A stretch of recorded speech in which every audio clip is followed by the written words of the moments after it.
গরু পারল না, ছাগল পারবে, ভানুর মাওরার ভূত। ইস্টবেঙ্গল নিয়ে একটু আলোচনা করব। প্রথমে বলি যে আজকে আরএফডিএলে অবশেষে টানা সপ্তম ম্যাচে হারের থেকে বেঁচে গেছে ইস্টবেঙ্গল। 6টা ম্যাচ টানা হেরেছিল। তো আজকে শ্যামল বেসরা একটা গোল দিয়েছে এবং খুব একটা খারাপ খেলেনি ইস্টবেঙ্গল। যদি রমিন গোলদা আজকে খেলতে পারেনি, বোধহয় হলুদ কার্ডের সমস্যা ছিল। তো লেফট উইংয়ে জিয়াবুল হোসেন ছেলেটা খুব একটা খারাপ খেলেনি। জিয়াবুল আর শ্যামল খেলার দরুন মোটামুটি একটু পাসিং ফুটবলটা হয়েছে। শ্যামল ওপর দিকে খেলছিল। শ্যামল একটা গোল দিয়েছে, কিন্তু শেষের দিকে ওরা একটা গোল শোধ করে দেয়, তো 1-1 হয়ে যায়। তো টানা 6টা ম্যাচে হেরে যে একটা ছক্কা ভাব হয়েছিল, সপ্তমটা আর হয়নি। তো ম্যাচ শেষে দেখলাম, মানে আমি তো সকালে ম্যাচটা দেখিনি, কে দেখবে, টানা হারছে। আর 8টা মানে আমার অনেক ভোরে। তো আমি ঘুম থেকে উঠে দেখলাম আমার পরিচিত এক ইস্টবেঙ্গল ফ্যান, যার কথা মাঝে মধ্যেই বলি, উনি ইউএসএতে থাকেন, তো ওনার পক্ষে দেখা সম্ভব হয়েছে, মানে সময়ের ব্যাপারে।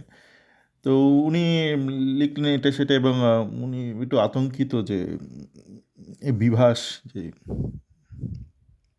ইমামির বিভাস, সে বোধহয় অস্কারকে হাতিয়ার করে নিতুর বিরুদ্ধে একটু যদি মানে হারিয়ে যাওয়া জমি উদ্ধার করা যায় সেই কাজে নেমেছে। মানে সেও, তিনিও এই মানে বিভিন্ন সংবাদ মাধ্যম পড়ে বা ইউটিউব চ্যানেল দেখে একটা মোটামুটি এরকম একটা ধারণা করেছেন। তো এই প্রসঙ্গে যাওয়ার পূর্বে আমার একটা পুরোনো দিনের একটা একটা অডিও স্কিট মনে পড়ে গেল, ভানু বন্দ্যোপাধ্যায়। আগে পুজোর সময় খুব অডিও যখন গান টান বেরোতো, তোমার সুরে সুর বেঁধেছি,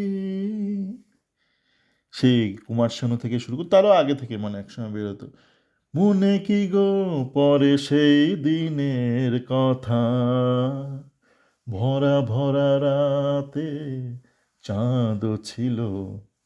তো রজনীগন্ধা ফুটছে না এখন ইস্ট বেঙ্গলে। তো ভানু বন্দ্যোপাধ্যায়ের একটা পুরনো একটা স্কিট ছিল, যেখানে একটা খুব জনপ্রিয় হয়েছিল একটা কথা ওনার, মাওরার ভূত, কথা কইলে কথা বোঝে না মাওরার ভূত। না, বাংলা ভাষায় তো উনি যোগ করতেন, কথা কইলে কথা বোঝে না মাওরার ভূত, ওটা ছিল। আর এটা না মাওরার ভূত ভূত মনে হচ্ছে এটা ব্যাপারটা। দেখুন, ভারতবর্ষ একটা ক্যাপিটালিস্ট দেশ। আমেরিকাও ক্যাপিটালিস্ট, ভারতও ক্যাপিটালিস্ট। আমেরিকা একটা ধনী ক্যাপিটালিস্ট, ভারত একটা অতি দরিদ্র একটা তৃতীয় বিশ্বের ক্যাপিটালিস্ট। ক্যাপিটালিস্ট হলে একটু মুশকিল হয়। যে বিষয়ে সুভাষচন্দ্র বোস তার লেখনীতে, তার যেটা অটোবায়োগ্রাফি উনি লিখেছেন, ইন্ডিয়ান পিলগ্রিম, এবং আরেকটা যেটা এই ভারতের ইতিহাস নিয়ে একটা লিখছিলেন, আধুনিক ইতিহাস, ইন্ডিয়ান ফ্রিডম স্ট্রাগল, সেখানে উনি বারংবার বলছিলেন যে ভারতবর্ষকে মানে কোনো বিদেশি অ্যাডমিনিস্ট্রেটিভ মডেল টুকলে হবে না, হুবহু টুকলে হবে না। মানে কমিউনিজম বা ক্যাপিটালিজম হুবহু টুকলে হবে না, এটা মধ্যবর্তী একটা কোনো একটা স্ট্র্যাটেজি চাই। হয়নি, সুভাষকে আমরা হারিয়েছি, আমরা জানি কী কী কারণে। তো তার দরুন শুরু থেকে কিন্তু দেশটা অনেকটা ক্যাপিটালিস্ট মডেলে চলছে। এখন তো পুরোপুরি একটা ক্যাপিটালিস্ট মডেল হয়ে গেছে, যেখানে ওই কতিপয় জৈন ব্যবসায়ী, তারা কেউ কেউ গুজরাট থেকে, কেউ কেউ রাজস্থান থেকে, তারাই একটা মোটামুটি কন্ট্রোল করছে।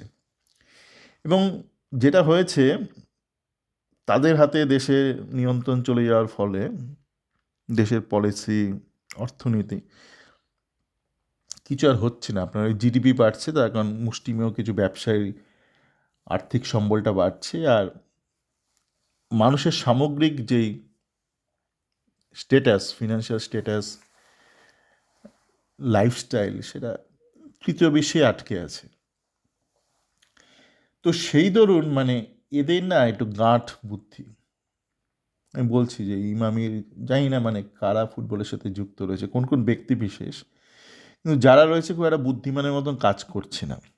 দেখুন, আমি যখন ভারতে যাই, যাওয়ার চেষ্টা করি অন্তত এখন, খুব অসুবিধা না হলেও চেষ্টা করি বছরে 2বার যাওয়ার। তো এটা সেটা কিনে আনি, টুকটাক খাওয়া দাওয়ার জিনিস পাওয়া যায়, বিদেশে পাওয়া যায়, পাওয়া যায় না তা নয়। যাচ্ছি যখন এত খরচ করে, আর লাগেজে একটা তো ফ্রি লাগেজ আছে, তো যতটা সদ্ব্যবহার করা যায়। এই বছর এবার আনতে পারিনি ওই সমস্যার জন্য, না এনেছে, অনেকটা এনেছে। তা আমি ইমামির কোনো প্রোডাক্ট কিনি না, এবার আগামী দিনেও যে কিনবো সেই ভরসাটা পাচ্ছি না। কেন পাচ্ছি না, কারণটা আমি খুব সহজ করে বলি। আমি দেখছি অস্কার গল্পটা নিয়ে ব্যাখ্যা করি। যেন একটা বাজে কোচকে নিল নিতু। কে নিয়েছে? নিতু সৈকত এরাই নিয়েছে। সেখানে ইমামির কোনো হাত নেই। এবারে বাজে ফালতু কোচটার কন্ট্রাক্ট 1 বছর বাদে কে এক্সটেনশন করলো? সেখানে নিতু নয়, সেখানে ইমামি করলো। এবার ব্যাপারটা পরিষ্কার জলের মতন। যারা বুদ্ধিমান, যাদের একটু মেধা আছে, ইন্টেলেক্ট আছে, তারা শুরু থেকেই বুঝেছে। যারা একটু মেধা কম, যাদের মাঝারি মানের মেধা, যাদের বুদ্ধি যাদের কম, তারাও এখন বুঝেছে। তারা এত বুঝেছে, তবু এখন আমরা কি দেখছি, ইমামির বিবাস বা এরা কি করছে, এরা ব্যাপারটাকে ধামাচাপা দেওয়ার চেষ্টা করছে। সারাক্ষণ মিটিং করছে। আজকে একটা খবরের কাগজে দেখলাম, জাগো বাংলাতেই বোধ হয়, বা আরও বর্তমান আজকাল এরকম একটা দেখলাম, যে এখন আর ইউটিউব চ্যানেল এক্সট্রা টাইম এরা তো দিচ্ছেই, যে রোজ 40 মিনিট সবাইকে লাইনে দাঁড় করেই লেকচার দিচ্ছে। গতকাল প্রথমে অস্কার লেকচার মেরেছে, তারপর সিংটো লেকচার মেরেছে। তারপর আবার জাগো বাংলাতে দেখলাম দাবি করেছে যে ইমামি সিংটোকে বলেছিল তুমি দায়িত্ব নাও। সিংটো মানে বলছে না অত আমার দ্বারা হবে না, মানে ওর দ্বারাই কিছু খাজামাল ঢোকানো হবে, RFDL মারতান কি ঢুকিয়েছে, এর বেশি ওর দ্বারা কিছু হবে না। তো মানে কি, মানে গরু পারলো না তাই ছাগল পারবে, ব্যাপারটা ওরকম। মানে অস্কার পারলো না তাই একটা ছাগলকে দিয়ে কাজটা হয়ে যাবে, তাই কি না? যেটা মূল ব্যাপারটা বলছিলাম, যে একটা ফালতু প্লেয়ারকে কে আনলো? নিতু আনলো, নাম্বার 1। ফালতু প্লেয়ারটাকে এক্সটেনশন কে দিল?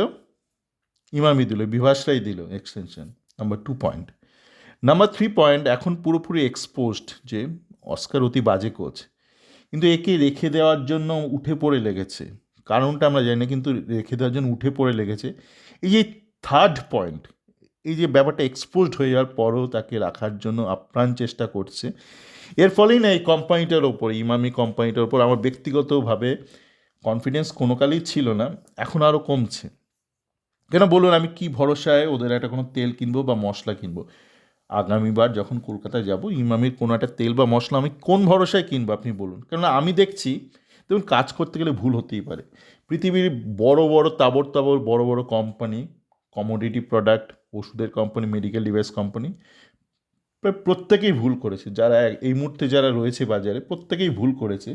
কিন্তু যেই মুহূর্তে একটা ভুল ডিটেক্ট হয়েছে, সঙ্গে সঙ্গে সেরা সেই প্রোডাক্টটাকে রিকল করেছে, পাবলিককে কমিউনিকেট করেছে যে এই প্রোডাক্টটা তোমরা ব্যবহার করো না, এটা আমি উইথড্র করছি। কিন্তু ভারতের বেশিরভাগ কোম্পানি, তাদের এথিক্স লেভেলটা এমনই পর্যায়ে চলে গেছে, বা শুরু থেকে এমনই পর্যায়ে, তাদের এথিক্স লেভেলটা এই আজকের দিনে দাঁড়িয়ে 2026-এর মার্চ মাসে দাঁড়িয়ে এমন এথিক্স পর্যায়ে, যে একটা ভুল হলেও তারা সেটাকে ধামাচাপা দেওয়ার চেষ্টা করে। তো যখনই সেটা বোঝা যায়, তখন সেই কোম্পানিটার প্রতি না আপনার বিশ্বাস বাড়ে তো না, উল্টে কমতে থাকে। তো সেই জন্য বলছি, এটা একটা মাওরা বুদ্ধি হয়ে গেল, একটা কথা কইলে কথা বোঝে না মাওরার ভূত। মানে আপনি আপনি ইস্টবেঙ্গলের মাধ্যমে আপনার তো একটা ব্র্যান্ড ভ্যালুটাকে বাড়ানোর চেষ্টা করছেন, অবশ্যই চেষ্টা করছেন, তাই তো? না তো কেন পয়সা দিচ্ছেন? আমরা যদিও জানি যে সংবাদ মাধ্যম, যে ইস্টবেঙ্গল প্রায় 10 থেকে 15 কোটি টাকা কন্ট্রিবিউট করেছে এই বছর অন্যান্য স্পন্সর বা কোম্পানি মারফত। মানে সংখ্যাধিক্য যে অর্থ, সেটা ইমামই দিয়েছে। তো দিয়েছে মানে অবশ্যই তারা ব্র্যান্ড ভ্যালু বাড়ানোর চেষ্টা করছে। এবং আপনি ব্র্যান্ড ভ্যালু বাড়ানোর চেষ্টা করছেন, মানে সেটা একটা কর্ম, একটা কাজ করছেন। কাজ করতে গেলে ভুল হতেই পারে। এই নিতুকে আনাটা একটা ভুল, নিতুর এক্সটেনশন দেওয়াটাও ভুল, দুটোই ভুল। প্রথম ভুলটা নিতু করেছে, পরের ভুলটা, অস্কার কেন বলছি, নিতু করেছে, পরেরটা ইমামি করলো। কিন্তু ভুলটা এক্সপোজড হয়ে যাওয়ার পর, মানে যেখানে সবচেয়ে নিম্ন মেধার ব্যক্তি, নিম্ন বুদ্ধির ব্যক্তিও বুঝে গেছে যে অস্কারকে দিয়ে হবে না, তখনও এগুলো চলছে কেন? এত ধামাচাপা চলছে কেন? কিছু ইউটিউব চ্যানেল, ফাদ্য চ্যানেল, খাদ্য ফুটবল, কী সব চ্যানেলে তাদের নাম, তারা অস্কারকে রেখে দেওয়ার জন্য এত তদ্বির করছে কেন? আজকে দেখলাম ওখানে একটা চ্যানেল, তারা দাবি করেছে যে কেভিন সিভিলে মোহামেডান ম্যাচের মধ্যে ফিট হবে না, তার পরবর্তী যে ম্যাচটা চেন্নাই ম্যাচের আগে ফিট হয়ে যাবে, এটা তার ভেতরের খবর, গোপন খবর না, ইনসাইড নিউজ। একটা টিমের ইনসাইড নিউজটা লিক হচ্ছে কি করে? মানে এমন তো নয় প্রি ম্যাচ প্রেস মিট হয়েছে, মোহামেডানের প্রি ম্যাচ প্রেস মিট হয়েছে, বা অস্কার ব্রুজো কি কোনো সাংবাদিক সম্মেলন করেছেন? না করে থাকলে টিমের ইনসাইড নিউজটা বেরোচ্ছে কি করে? সন্দীপ নন্দী লিক করছে?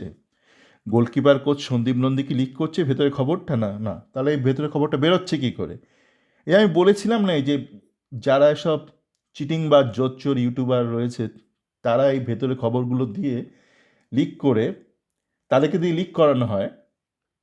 আর আপনি ভাবেন এরা ঈশ্বর ভেতরে খবর দিচ্ছে, ঈশ্বর আপনার ভেতরে খবর দেয়, আপনার কবে সর্বনাশ হবে, আপনি পরীক্ষায় ফেল করবেন কি পাশ করবেন, ঈশ্বর আপনাকে জানিয়ে দেয়।